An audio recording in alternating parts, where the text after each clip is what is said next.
Iniciando mais uma aula de geografia com o tema Povos tradicionais do Brasil e suas atividades extrativas.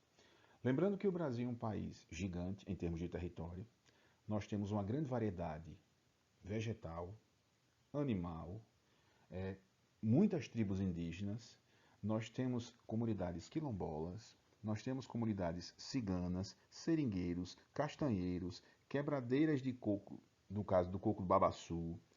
Ou seja, temos uma vasta infinidade de sociedades, grupos sociais, cada um com seu costume de língua, comida, bebida, festas, religião e assim segue.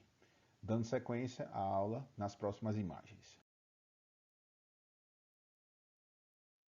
Os povos indígenas são muito mais antigos do que a chegada dos portugueses quando vieram para cá no século XVI em diante. Então esses grupos já estavam aqui caçando, pescando, coletando frutas, cultivando, ou seja, morando bem antes. Com a chegada dos portugueses, o que aconteceu? Houve a mistura, porque os índios estavam em todo o território brasileiro, principalmente no litoral, onde chegaram os europeus, no caso portugueses, depois espanhóis e holandeses.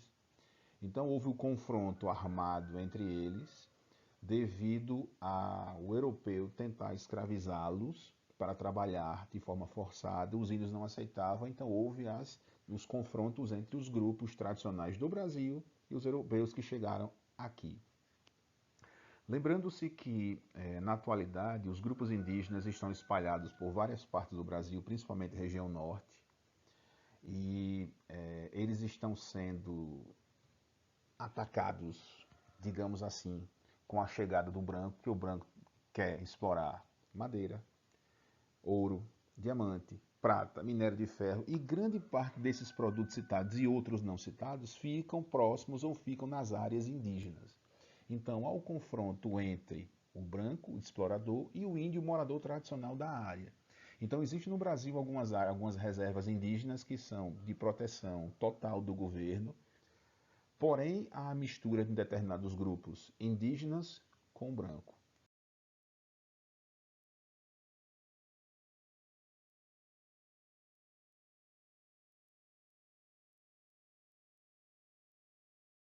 Observe o mapa e verifique a quantidade de indígenas que estão espalhados pelo território brasileiro.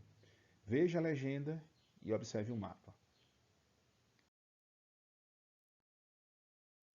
Como o Brasil é um território gigante em termos de área, você tem inúmeras atividades extrativas dentro desse território. Tem a mineral, que você extrai ouro, diamante, prata, atualmente petróleo, carvão mineral. Então você extrai uma série de produtos que serve para vender. Tem a extração animal, você caça um animal ou para o consumo próprio, alimentício, ou para você vender.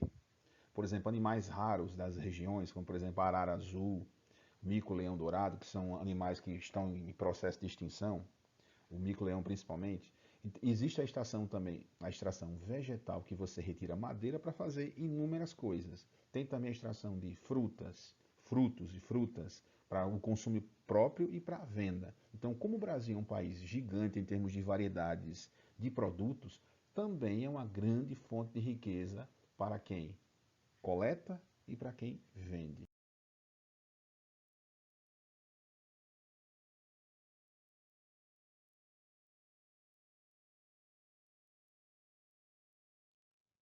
Povos ribeirinhos são grupos que moram nas margens dos rios, que podem ser classificados como extrativistas, seringueiros, castanheiros, e são pessoas que moram no local, que caçam, pescam, coletam frutos para vender. Então, são moradores locais que nasceram naquele local, que tem em média 3, 4, 5 filhos. O local de sua moradia normalmente não tem energia elétrica, ou seja, não tem nenhum luxo dentro da casa, não tem geladeira, não tem TV, a não ser que ele tenha um gerador movido a óleo diesel, que colocando para funcionar automaticamente ele vai ter energia elétrica em seu local. Caso não tenha, escureceu, ele só vai ter o famoso candeeiro ou a famosa vela para poder clarear a parte noturna da casa. Então são comunidades relativamente pobres, que vivem às margens dos rios da região norte do Brasil e que sofrem de condição econômica e social. Muitas das crianças estudam em locais distantes, tem que pegar barco, deslocar-se durante meia hora, 40 minutos ou uma hora para chegar na escola. Então, o principal meio de transporte é barco.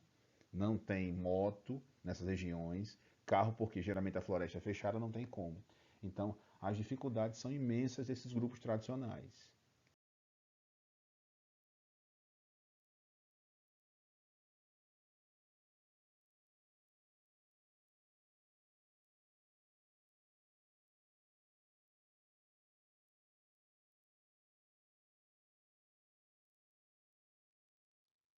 Comunidade quilombola.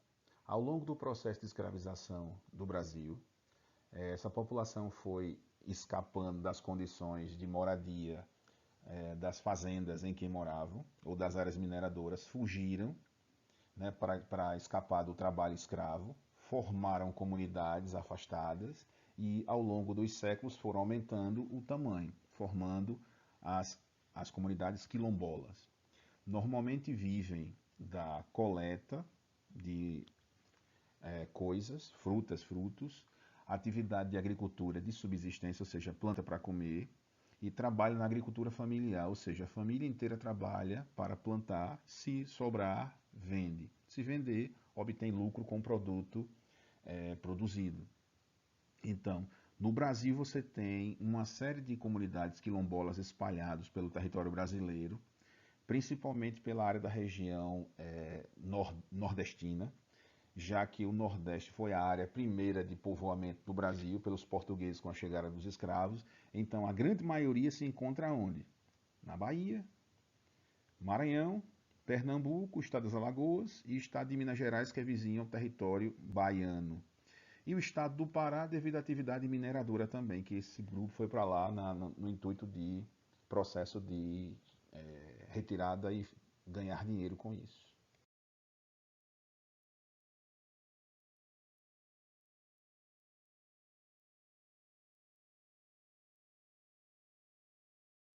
Tchau, galera. Terminou. Até que enfim, fui. Escutaram o barulho do galo? Tinha um galo aqui enchendo a paciência, cantando aqui direto, mas deu tudo certo já. Tchau!